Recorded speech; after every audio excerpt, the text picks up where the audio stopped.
Welcome back to the 14th episode of Dear Young Men. In today's episode, we're going to react to Reddit's advice for young men, compound interest and its magic, and finally, one new habit I'm doing every day that is currently changing my life on Dear Young Men.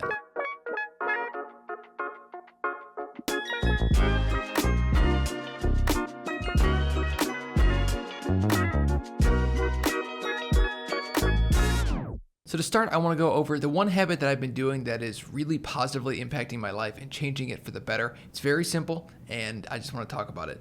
So it is waking up, and instead of checking your phone at the very first thing in the morning, waking up and just sitting there with your eyes closed or open. For me, it takes me like an hour and a half to wake up. I'm the slowest person to get out of bed. And while you're laying there, all you have to do is just for 10, 15, 20 seconds, think about things that you are grateful for, and then pray for things that you want. And I don't mean this in the sense that, oh, well, I'm asking for $200 million. God, please give me $200 million. I'm not suggesting it like that.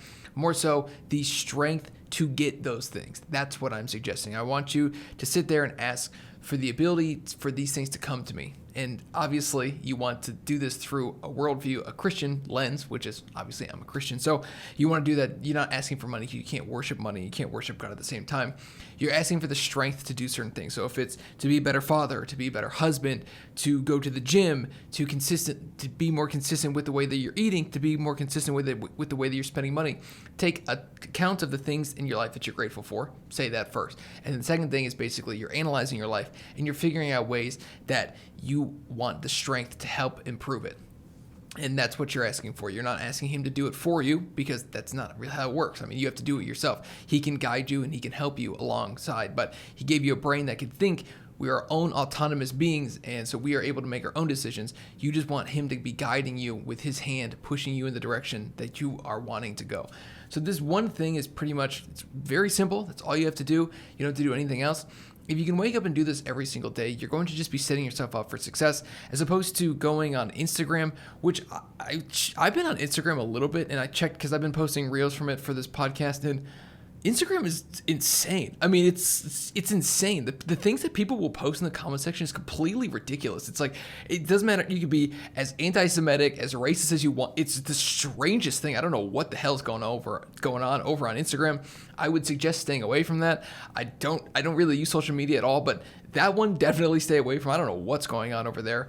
That kind of stuff is just so anti-God. It's so to hate. I mean, I'm not gonna sit here and get on my high horse, but we're all God's children. That's all I will say. So at the end of the day, like, these opening your phone and getting on like a TikTok or an Instagram or a Twitter or Reddit or any of these places are just, it's just so bad for you. It's too much information. It's too much data.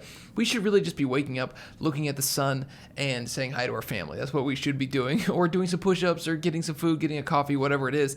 Instead, a lot of us, well, the first thing we do when we wake up is we check our phone, and we just start scrolling. That's like, we just are looking for data. We're looking for information. Just take 20 seconds before you do that. Take a breath. Pray. Think about the things in your life that you want to do a little bit better. Think about the things in your life that are good. I mean, it's important to remember the things that are good in your life, because life is so hard. To live life is so, an existence in life is actually quite difficult. And we've known this for a long time. Everybody, you can read any old book from any period of time, from any philosopher or anybody, and they will express how difficult life is to live. Even back then, life is a lot easier now, way easier now, and it's still difficult to live. So no matter what, life is just hard. And so I think waking up, especially in modern times, I've been in contact with this. I've mentioned it before on this podcast. I have a tech channel. I've been in contact with this company called Techless, and they released this product called a Wise Phone. And it's coming out. The new one's coming out. I have one of the old ones over on my desk, and they're going to help me get it set up and figured out. But the idea is basically it's everything good about a smartphone. So you get the messages, you get the phone, you get the calculator, you get the maps, you get notes. So you're able to send photo messages and group messages and everything, and you're able to take really good pictures. The new one is going to be much better than this old one. This old one is just a proof of concept. It's just like an old Motorola Android phone with a Wise Phone skin. It's a very minimalistic phone. And I think that's the future. I think that's where we need to be heading. There's going to be, I think a lot of people are going to want to do something like that. I think the company's going to do very well, and I'm actually really looking forward to making that video. It's one of the last videos I think I'll make on the tech channel. But they sent me this product, and I've just been so interested in it. I feel like I have to make this because I think it's a type of product that could potentially change a lot of people's lives. And I don't really care about the company. I mean, whoever does it, I don't really care. But I think that if it can positively impact people and make their lives better, then it's definitely worth it, and definitely something that I feel obligated to show people. So I think that's where we're sort of headed, these minimalist phones. I think that's really the future. There's going to be this, over the next 5 years, I would say you're going to see a lot of minimal phones come out. That's a new and emerging market that we've never seen before. It's funny because they can charge a lot more, but also significantly less. Like some of these phones cost $400, which is a lot of money, but compared to a modern iPhone, it's like a third the price. So they're significantly cheaper because their feature sets are like way less rich. And so it's a really exciting market, and I think that's where we're going to be headed. But again, so just the first thing is wake up. Just don't check your phone. That's all you have to do. And that'll actually go into our unsolicited advice a little bit later today. Next, I want to talk about, I have two things. I have Reddit gives advice to young men, and I want to react to that. And then I was like, wow, what does AI say about that? What would AI give me? So I asked Google Gemini some advice, 10 little advice tips that they would give young men, and we'll go over those. So we're going to first start with Reddit. This is just a Reddit post from 3 years ago titled, "Men, what is your best piece of advice for young men in their late teens, early 20s?" Which is sort of who I think I'm talking to. I always say I'm talking to a younger version of myself. And maybe in a few years, I will watch some of these back and think I was wrong, but we'll see. So the first one is this guy gives 8 pieces. He says, start saving for retirement. Do it now. Unbelievable. That's exactly, yes, this is the best advice I've ever heard. Start in maintaining an exercise regime. It will pay off in the long run as well. 100% right. This guy should be on the pod. Maybe this was me. This guy should be on the podcast. Know how to cook. I guess my food that I make is pretty simple, but I think that's an important thing. At least know how to do the basics, make rice, make chicken, that type of stuff. Know how to clean. That's important. I will say I'm not the neatest, but my wife does sort of cover for me quite a bit, but that's actually great advice. Know how to set and enforce boundaries. That's good. You as a man, I think specifically, I know when you find a woman that you really are in love with and you really, really want to be with, it's hard to say no to her. And learning to say no to your woman is one of the most difficult things that you could possibly do. For the first year of my relationship with my wife, my current wife, then girlfriend, I was like, in a way, I was kind of miserable because we were just attached at the hip. We were not our own people. And ever since then, we had like a big fight one time, and we said, we have to be our own people. We are these two unique entities, but we aren't just one. We have to be two. We have to be separate. We have to be able to do our own things. And we've actually gotten really good at that. It's funny. It's something normally I feel like people start with and then they slowly work away from. For us, we started and we were like attached to the hip all the time for the first year. And we were both miserable. We both would agree to that. If she was awake right now, she wouldn't say that, but because I know she said it to me. Next is learn how to say no. This sort of goes along with number 5. Dress well. This is something that I am actually really bad at, but I want to get better at. I'm currently in the middle of the 60-day body transformation video for YouTube. And so I've been lifting like crazy. I've been eating and dieting really well. I can tell like my chest is so much bigger, my back, my biceps, my triceps, everything like this is so much, I feel it. My legs are so much stronger. Yesterday I was doing the trap bar deadlift, which is a 60-pound bar. I had 200 pounds total on it, which is 20 pounds more than I weigh, which is the most amount of weight ever, no. But I did it for 25 reps. So like in a row, I did 16 and then I took a 2-second break. Like I set the bar down, did 5 more. Set the bar down, did 4 more. And so after this whole body transformation is done, I actually lose the weight. I've had like this stubborn 10 pounds basically for the last 4 years that I want to lose. And after this, I'm going to go, my wife and I were going to go and we're going to get ourselves a nice new wardrobe. We're both going to get some new clothes and I'm looking forward to dressing nicer. The shirts I wear, like this t-shirt right here was, I think like $6. So it's not about money. It's not about how much you spend, but I just want to wear some nicer clothes. I don't mind wearing blank t-shirts. I actually like blank t-shirts. I don't need to be sponsoring somebody, especially if I like make YouTube videos. That's the one thing. It's sometimes some of these videos will get a couple thousand views, and I'm not trying to advertise Nike for free. Even though I do have their socks on, I'm not trying to give them free advertising. They pay me. Anyways, I agree with this. Dress well. I want to dress nicer. I think that it puts your best foot forward, and it's one of those things that I've always felt whenever I'm like wearing jeans or I'm dressing up a little bit. Well, yeah, which jeans are dressing up for me. That's how bad it is. I'm wearing sweatpants right now, but you can't see it. I think that it's always like sort of motivates me in a weird way. It's like, okay, I got my clothes together. It's like once you have all your shit together, you feel like you have your shit together. So then everything else just sort of goes from there. And then this last one says, and why so serious? LOL. To be honest, I don't really get that. Responding to this comment, this guy says, would add a subsection under 2, have a good dental hygiene routine. I completely agree with that. Brush your teeth twice a day. I sometimes don't do it twice a day. I'm not gonna lie. I always brush it at least once, obviously. But having good dental hygiene is really important. Having whiter teeth is really important. I know sometimes I've whitened my teeth. I think it's really beneficial. Having a good smile, not wanting to hide your teeth like this, having a good smile I think is really important. And yellow teeth has always been like a little bit of I get nervous about it. When I was drinking a lot of Diet Coke back in the day, it hurt my teeth, like the coloring of my teeth, and also the coffee that I drink makes them a little bit yellow. But you just have to have a good dental hygiene routine, which I completely agree with. Right? This is like the best form of advice ever. Number 9, this guy's adding, unless life-threatening, walk away from fights, violence, etc. It's not worth it. Completely agree. I've never once gotten into a fight.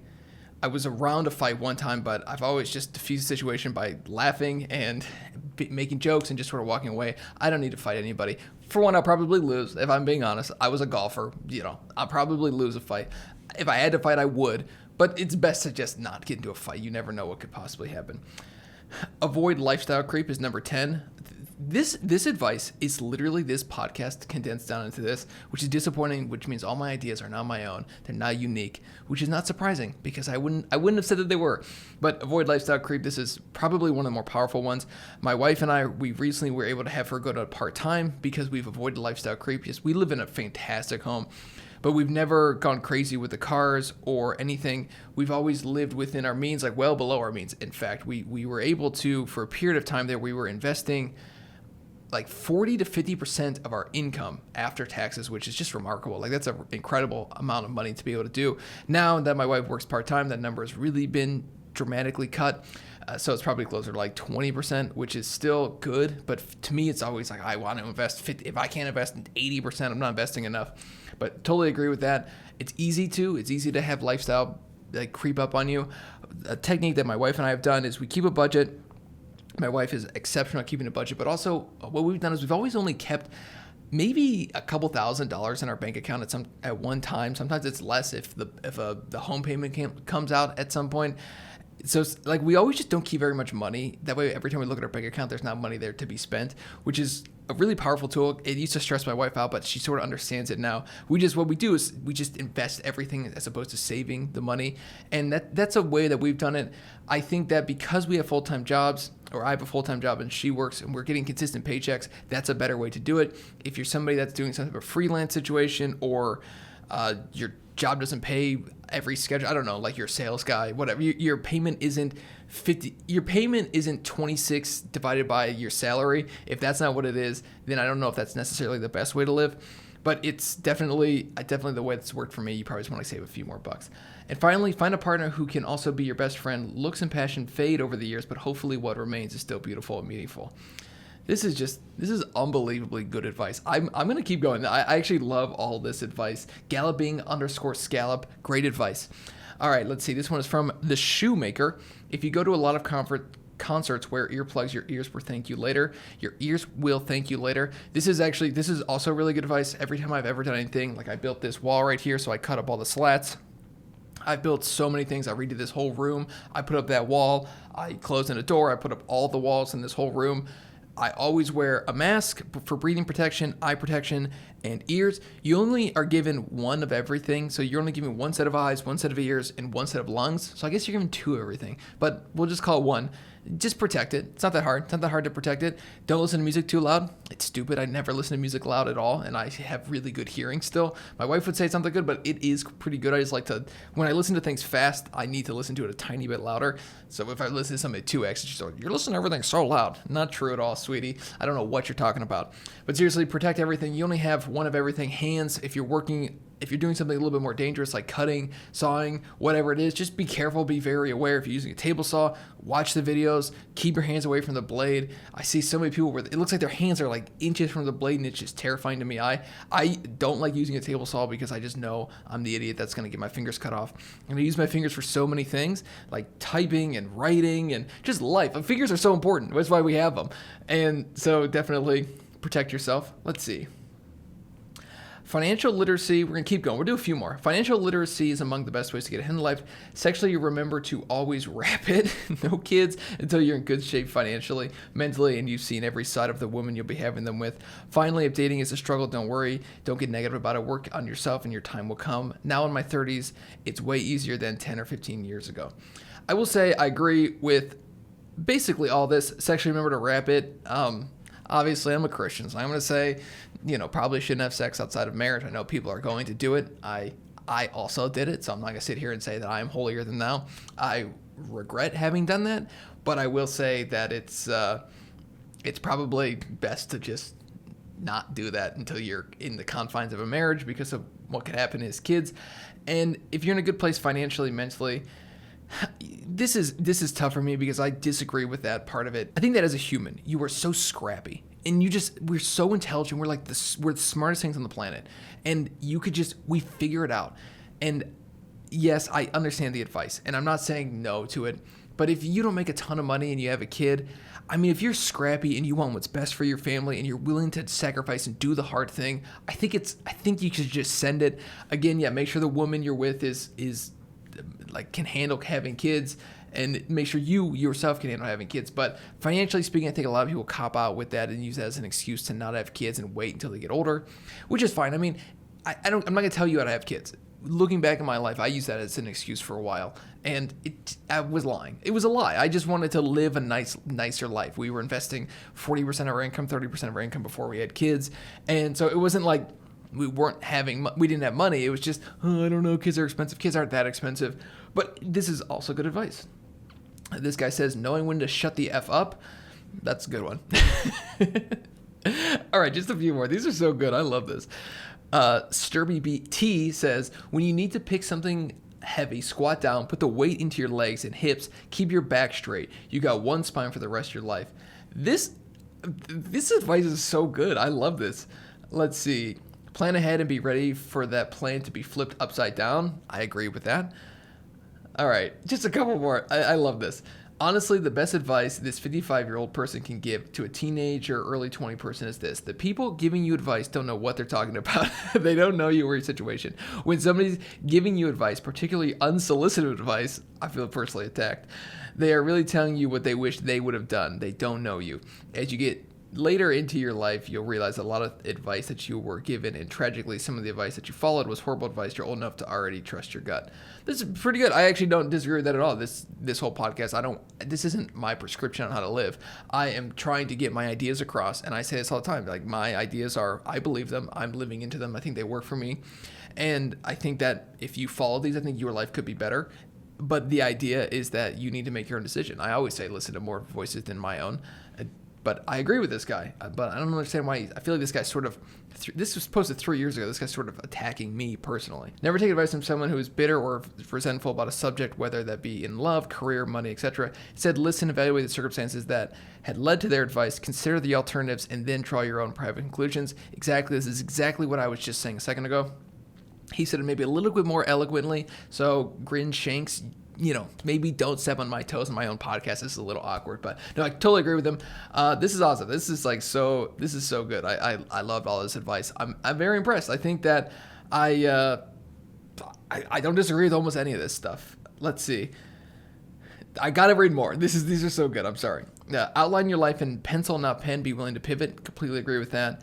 But make sure that your pivots are smart and you're not wasting time. One thing I will say with my own personal experience is that I've talked about this before, but I have a tech channel, Technical Clips, I just talked about it a minute ago, and I spent so much time on that channel building it up. Again, 16,000 subscribers, and every video I post now gets 20, 30,000 views, but I just stopped because I don't want to do it anymore. So make sure that you stay hyper-focused on one thing and really try your best to see in the next 5-10 years if this is something you can continue doing, or if you do pivot away from it, make sure you can still take those skills elsewhere. The filmmaking skills, all the stuff I learned from that channel, I've turned into a different channel that I'm much happier about, and I know I can continue doing because it's just me, it's my life.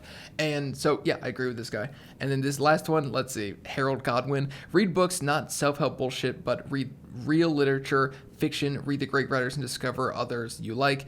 The most important thing in your life is your brain. Feed it the best food and give it great fertilizer. You will rely on it for the rest of your life. I completely agree with that. Self-help bullshit. I really don't want this podcast to be self-help. I want people just putting ideas out into the world, and I don't really believe in self-help.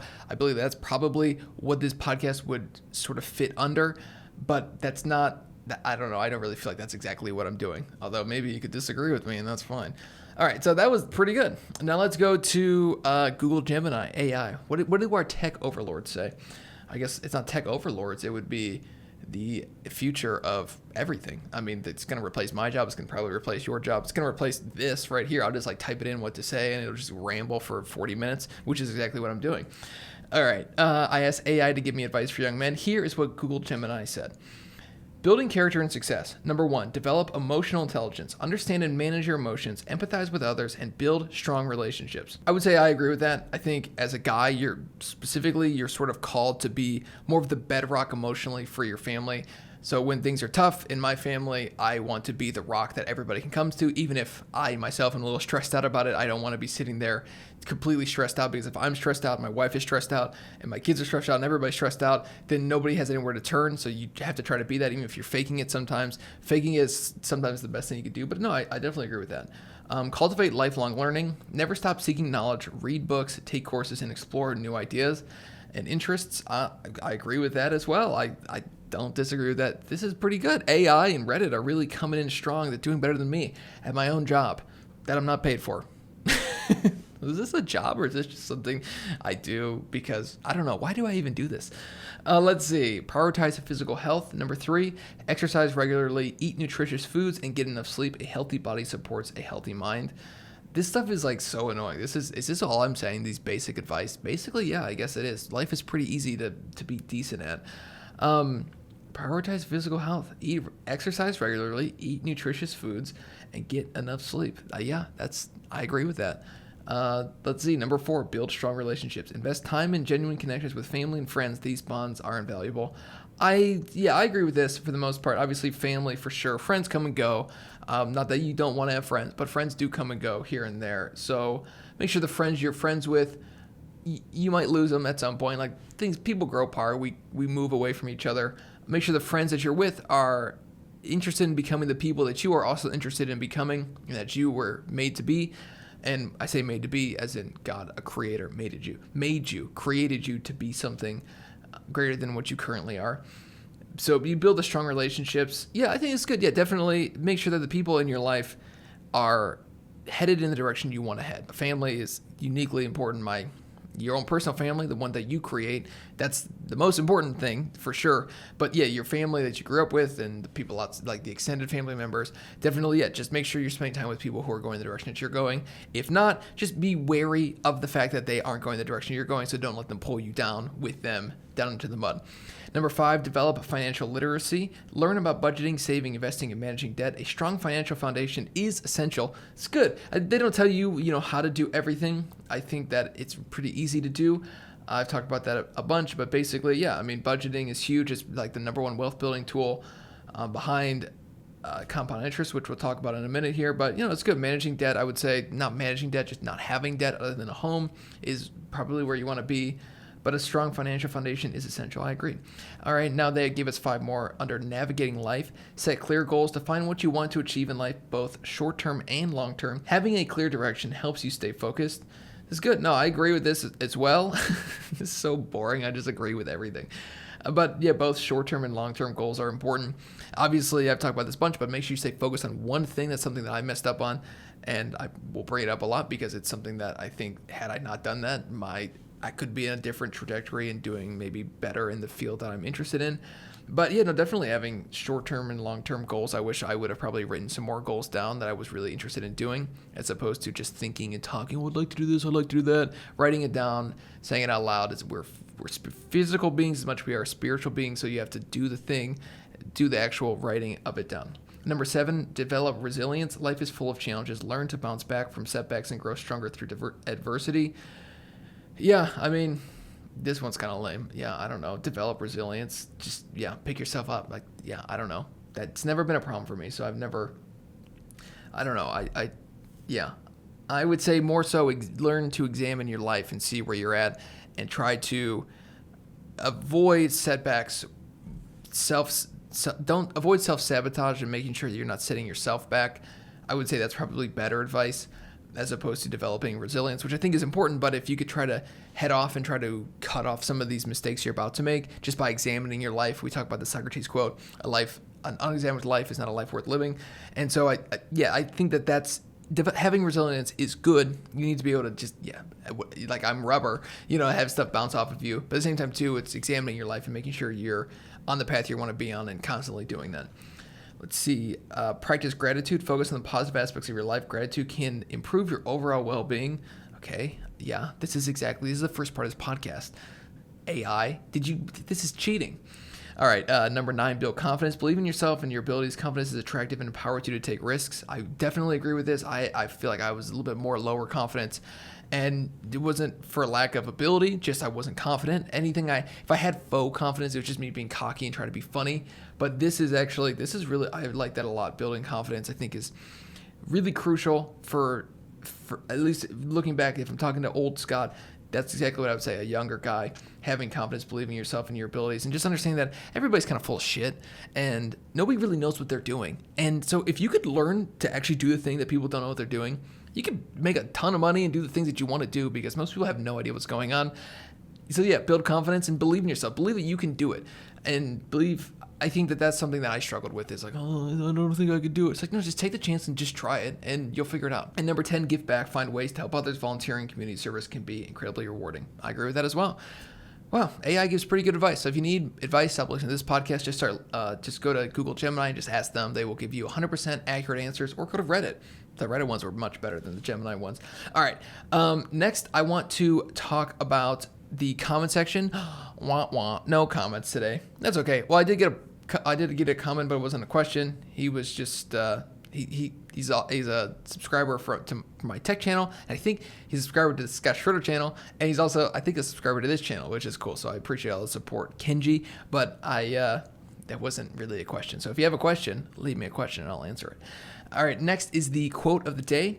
This is something I've talked a lot about on this podcast, and I think it's one of the most important principles to just remember in life, because it goes so much further than just money. But it's by Albert Einstein. That's who it's attributed to.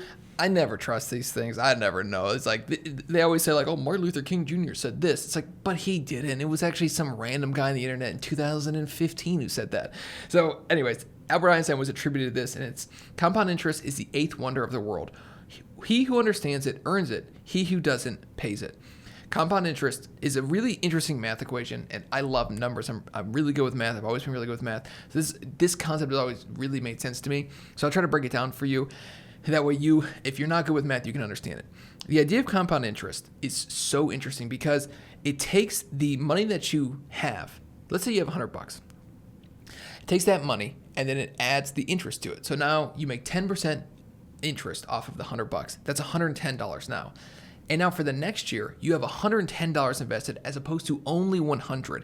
So if you make 10% off of that, you're not making $10, you're making $11. That's a 10% increase in what you made from the year before. And this just continues to grow and grow and grow. So then the next year, you have $121 invested.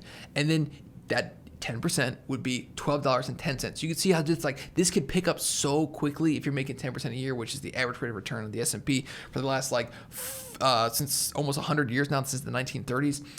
Compound interest really is the 8th wonder of the world, because it is the principle that patient people get. If you are patient, you will win if you can apply compound interest to whatever you're doing.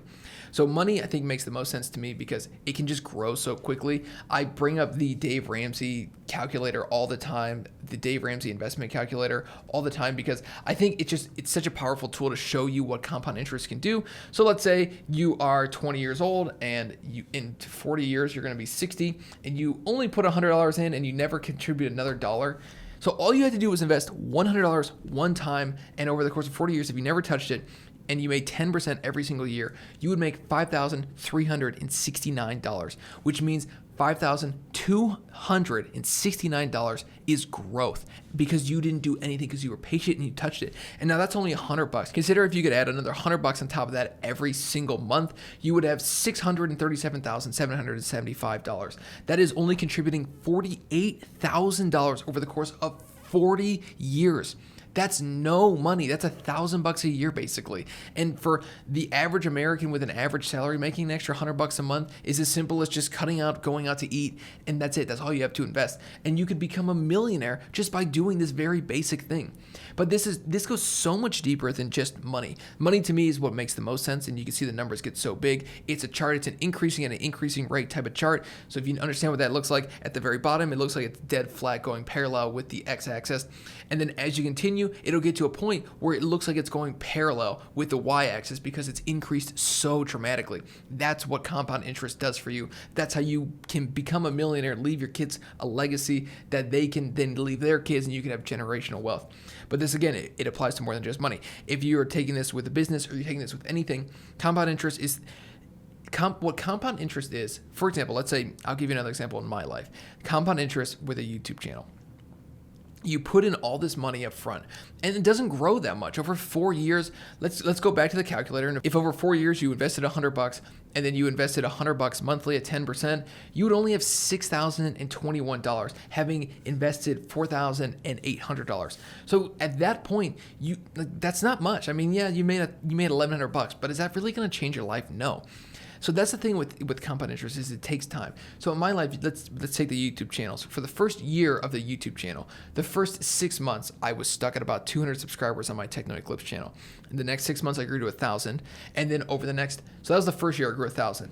And in the last 6 months on that channel, when I was posting, I grew the most I'd ever grown over the course of the entire channel's life. Over a 6-month period, I grew 3.5 thousand subscribers, the most I'd ever grown on that channel in any 6-month stretch. That's what compound interest can do for you. It takes a long time before you get to reap the rewards of the compound interest. You don't get to get that vertical line until it seems like the very end, but that's what it can do for you. So if it's weightlifting, there's going to be a period of time where I'm not making any progress.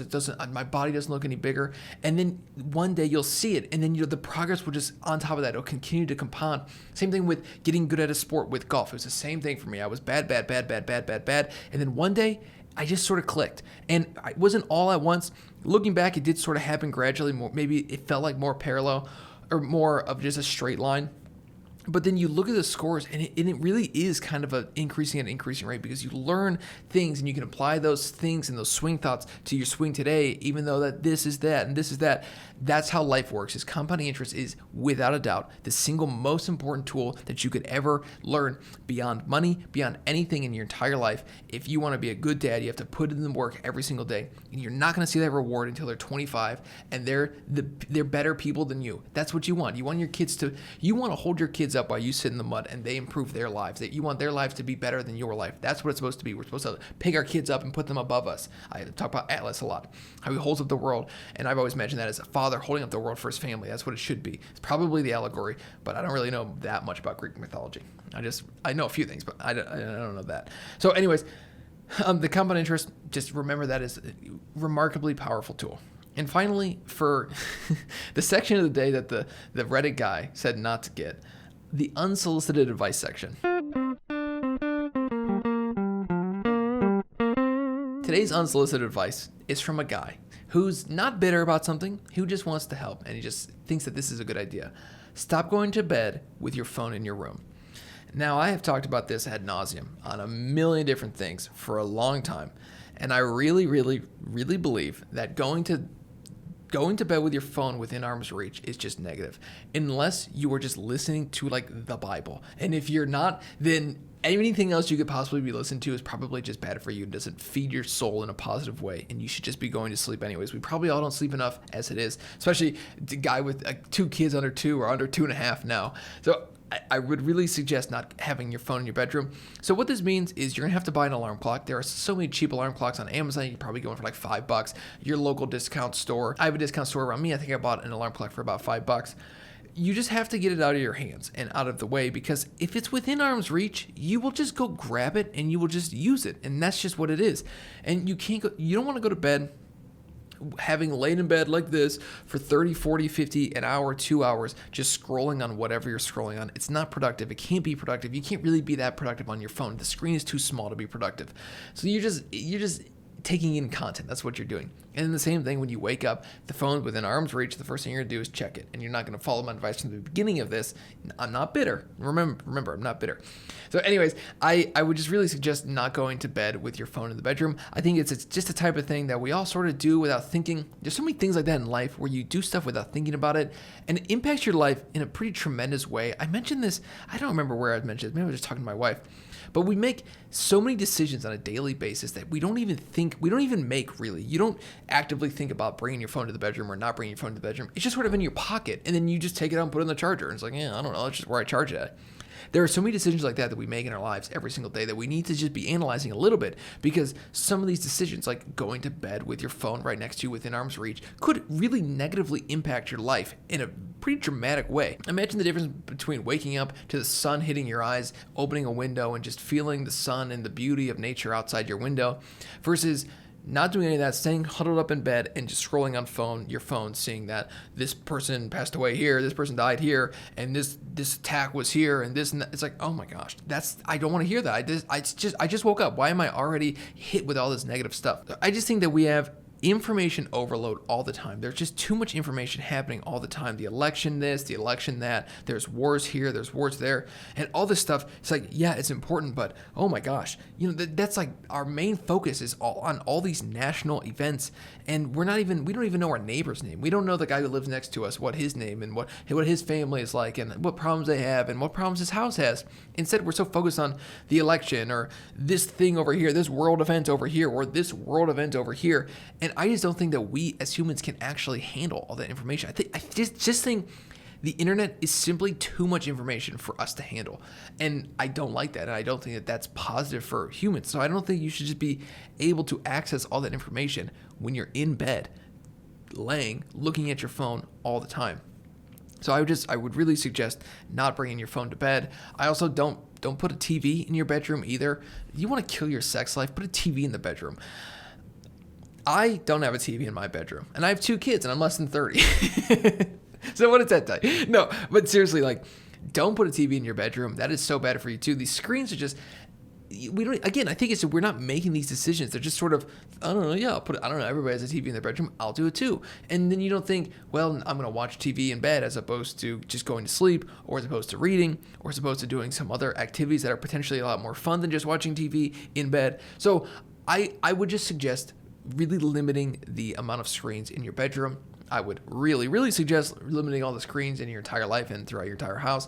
But this is the unsolicited advice section, and all I'm talking about is phones in the bedroom. So please stop bringing your phones to bed. It's bad for you. It's negative for you. And do it a couple days in a row and tell me your life doesn't improve. I just want what's best for you, and I think that it will make your life a lot better. So thank you for watching. This has been Scott with the Dear Young Men podcast, and I will see you next week in episode 15. Bye.